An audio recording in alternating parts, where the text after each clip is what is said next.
Hello, my name is Ariel. I am a student of English literature. This is my story. I want to tell you about my life in London. I want to tell you about my fantastic teacher. You can read my story and learn English with me. It is a beautiful day of summer. I am traveling on a train.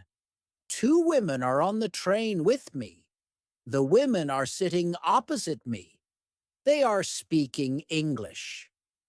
I don't understand much. I am studying English, but I am a beginner. I don't know many words. I began speaking to the women. I said some words in basic English. The women understood what I wanted to say, and that made me happy. I said that I want to learn English. The women told me that they are from England. They are going home from a conference. Our conversation was 10 minutes long. The next station was my station. I said goodbye. The women gave me their address and phone number. They told me that I can visit them in England. Then we said goodbye. After this meeting, I worked on my English every day. I translated texts and watched films in English. In 6 months, my English was improved. It was good now, but I wanted to learn more. I went to London. I wanted to study English in London. When I was in London, I joined a school. My first lesson was on Monday. I met my teacher and other students in the class. My teacher was a young and fine lady. She was very nice and humble. We introduced ourselves and then proceeded with the lesson. Our teacher had a question for us. She wanted to know our general knowledge about the language. Our teacher told us that she can teach through a very effective method to learn English. This method was very simple. Our teacher told us that we would not have to study. We wouldn't have to read textbooks, but we would have to use English a lot in our daily lives. It turned out very effective for me. I did not like studying from the textbooks because they confused me. Then we spoke about what is important when we learn a new language. Our teacher told us language is a purpose and a mode for communication. We need languages to communicate. Languages help us to express ideas and thoughts. So, when you learn a new language, the best method is to use the language to express our feelings and to communicate with other people as well. And this is what we will do in our course. We will speak and make use of the English language a lot. Many students try to remember new words. They also study grammar rules. And these students don't use English for speaking. They study about the language, but they don't use the language. There is a difference. Of course, you need to learn new words and grammar, but you don't have to study them. You need to practice them on a daily basis.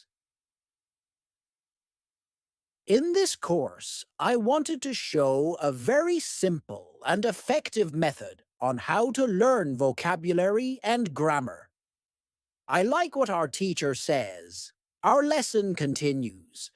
We spoke about our hobbies and what we like to do in our time.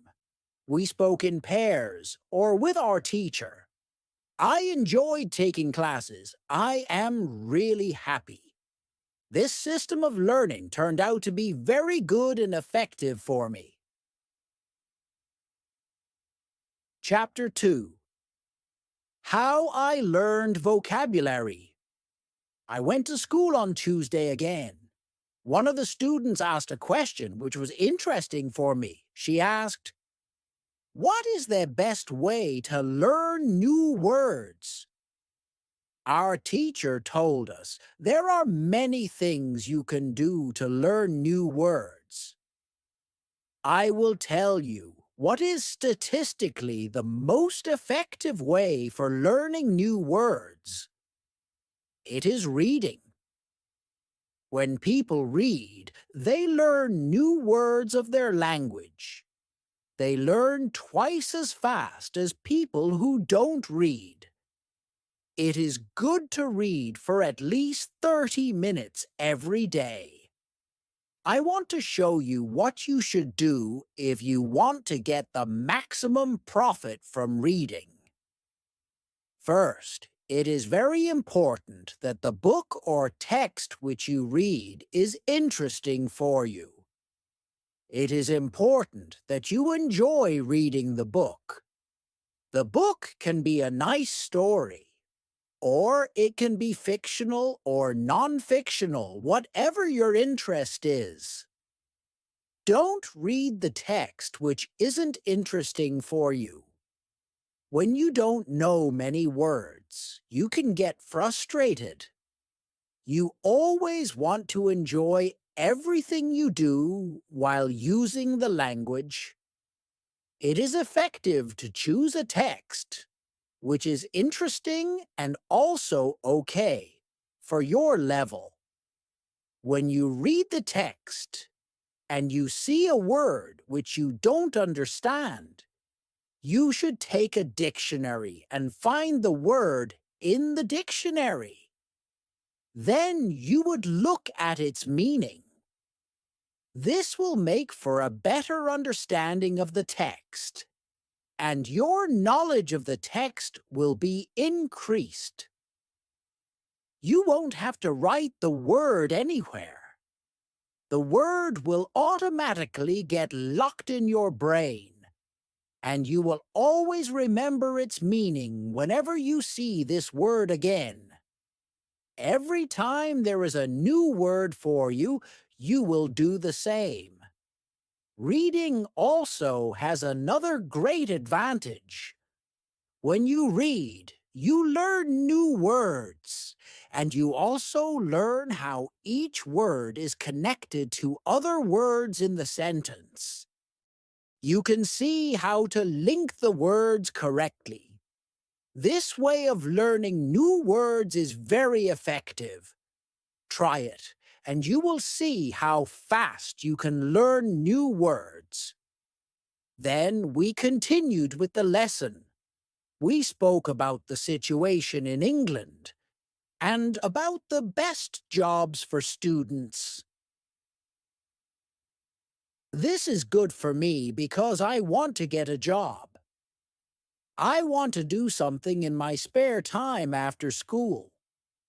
I asked other students if they knew from where I can find a job. They told me that I should go to a job center. The job center offers a lot of jobs, especially for students. This is good for me. I am happy that I know from where I can find a job. When my day at school was over, I went to the job center. I did not know what job I could do, so I asked the lady at the job center, "What is the best job for a student?" The lady told me that they have some good jobs for students. She told me that I can be a cleaner or a waitress in a cafe. I told the lady that I have no experience with these jobs. She told me that my English is good enough to work at the cafe. The training was not difficult, and I can have more chances to speak English than being a cleaner. She told me that I can start my job on Thursday. It is all good for me. I am happy that I have a job where I can practice English. When you want to learn new words effectively, read for 30 minutes every day. On Wednesday, I went to school again. There is one student in the class who is quieter than the others. He is from South Korea.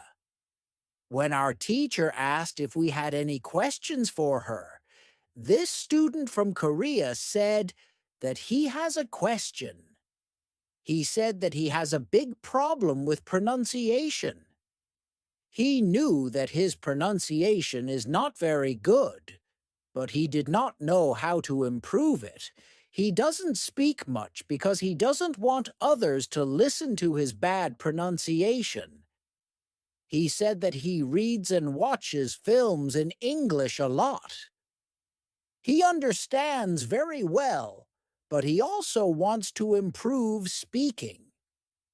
He asked if there is something he could do to be better at pronunciation. When my teacher heard this, she said, "Okay, I will tell you something about pronunciation and how to practice it. I will also teach you techniques which can help all of you to become better at pronunciation.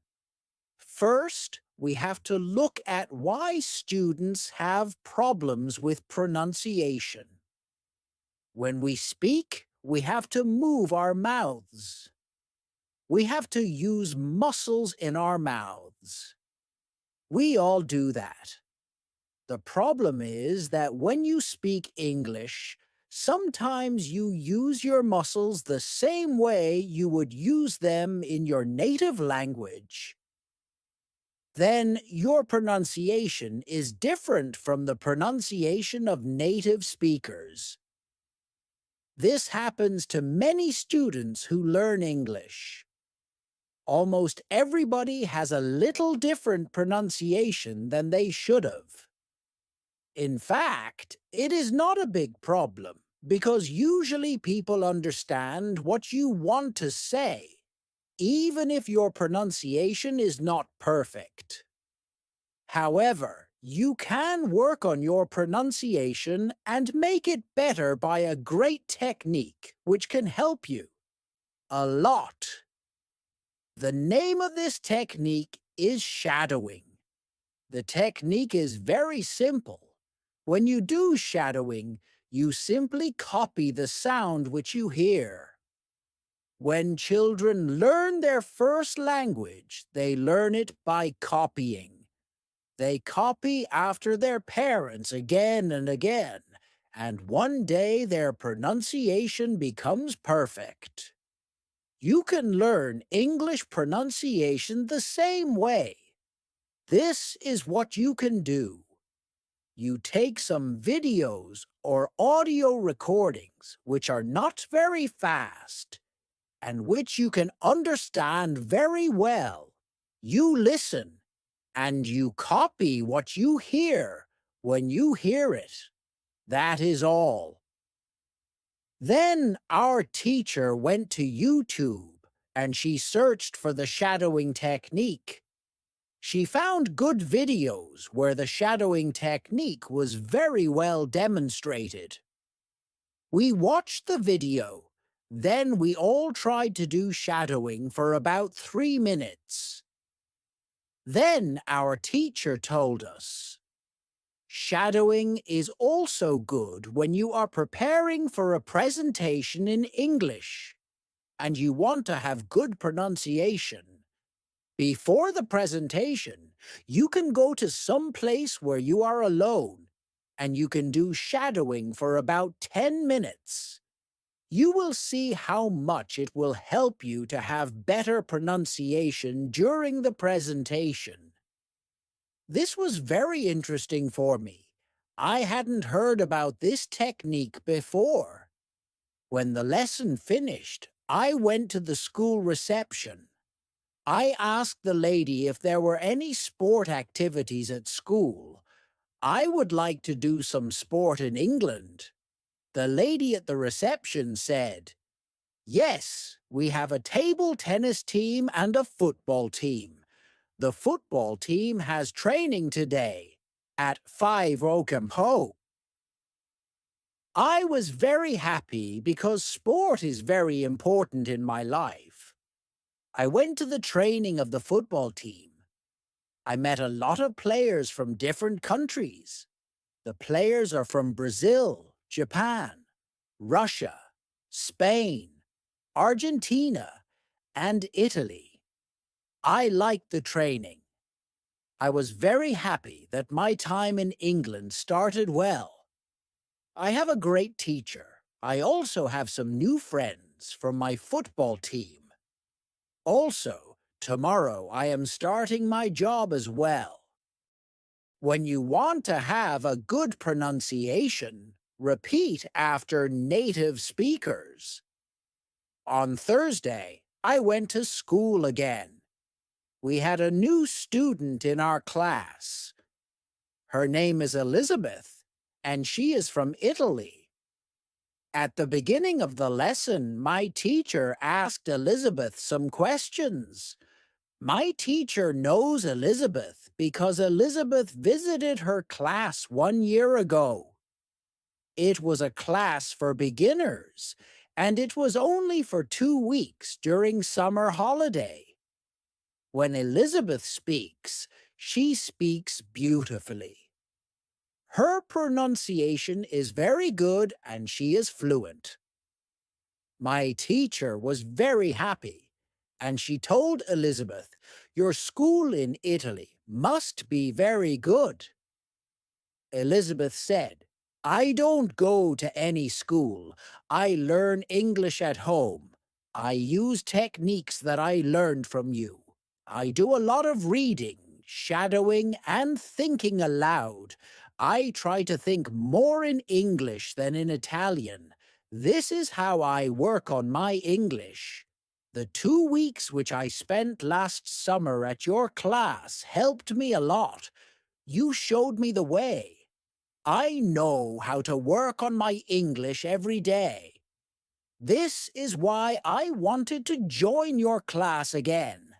Because 1 year ago, I was a beginner, and now I can speak English. I want to learn from you again." My teacher was very happy when she heard these words. She appreciated Elizabeth for her hard work. It is all very interesting for me. I already know about reading. I also know the shadowing technique, but Elizabeth also speaks about thinking aloud. I don't know what it is, so I asked our teacher, "What is thinking aloud?" Our teacher replied, "It is a very effective technique. You have to have a strong motivation to learn English if you want to have benefits from this technique. It is also good to know that for some people this technique is a little crazy. But when you start to think aloud, your English can be better very fast." I said, "I have a strong motivation. I don't care if the technique is crazy. If it helps, I want to learn it. Can you teach us this technique?" Okay. It is actually very simple. You think in your native language all day, every time. It is normal. Now you can start to think in English. And when you start to think in English, then you can think aloud. You simply say aloud what you think. It is all. I said, "It is very simple. Why is it very effective?" Our teacher says, "Maybe you can ask Elizabeth. She uses this technique. Maybe she can tell you more about this technique." Then our teacher asked Elizabeth if it is okay for her to speak about her experience with thinking aloud. It is not a problem for Elizabeth. She said, "When I started with this technique, it wasn't easy. I started with very simple sentences. For example, I can speak English. It is good that I can speak English. I want to be better. I need to practice every day. I don't know many words, but I can use these words. I can say my ideas with these words. I can do this. This is great. The sentences were really simple, but at the beginning, there was one problem. My thinking in Italian was long and complicated. I was not able to say in English exactly what I said in Italian. I needed to find a simpler form for English. To think in simple English was the hardest part. But after some time, it was normal for me to think in English. Then something interesting happened. I met a man from Australia. He was on holiday in Italy. I was still a beginner, but we started to speak English. I could see that I was able to speak with him without having problems. My sentences were simple and short, but I was able to speak. I didn't translate in my head from Italian to English. After the meeting with the man from Australia, I started to use thinking aloud more. This technique helped me a lot with my speaking. I still use it every day. It's really a very effective technique. Our teacher thanked Elizabeth for her experience with thinking aloud. I wanted to use this technique because I also wanted to get better at speaking. When you want to speak English fluently, think aloud. I want to give you an extra piece of advice. When you want to learn English, read, listen, think, and speak. Do each activity for 40 minutes every day. You can read, listen, and shadow hearing are basic English stories. Happy reading and happy learning. Thank you for listening to today's video. If you enjoyed today's video and want to say thank you, then express your feelings in the comment box and subscribe to my channel.